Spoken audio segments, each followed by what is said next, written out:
Alors, je ne sais pas si le combat vis-à-vis de l'islamisme est perdu, mais en tout cas, ce qui est certain, c'est que les problématiques qui sont mises en avant aujourd'hui par les autorités françaises ne sont absolument pas nouvelles, y compris cette question de la tentation de discuter avec les fils du pays, puisqu'il est important de mentionner le fait que le groupe de soutien à l'islam et aux musulmans qui a été mentionné dans votre reportage est dirigé par Yad Ghali, qui est un ancien diplomate malien qui a lui-même négocié, y compris avec la France, les négociations de certains otages dans les années 2000 ou début Mmh. 2010. Donc c'est vraiment une question qui est extrêmement sensible et je pense que la colère aussi exprimée par Emmanuel Macron, y compris l'année dernière lors du sommet de Pau, était également due Ouais, à ce qui était perçu comme des ambiguïtés maliennes ouais. par rapport à l'ensemble de ces acteurs.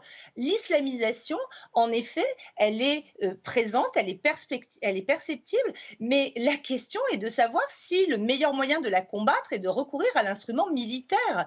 Est-ce qu'aujourd'hui, il n'est pas nécessaire d'opposer un projet politique à Mmh. celui qui est promu par ces acteurs qui ne sont pas comparables à ceux qui ont commis des attentats contre le Bataclan.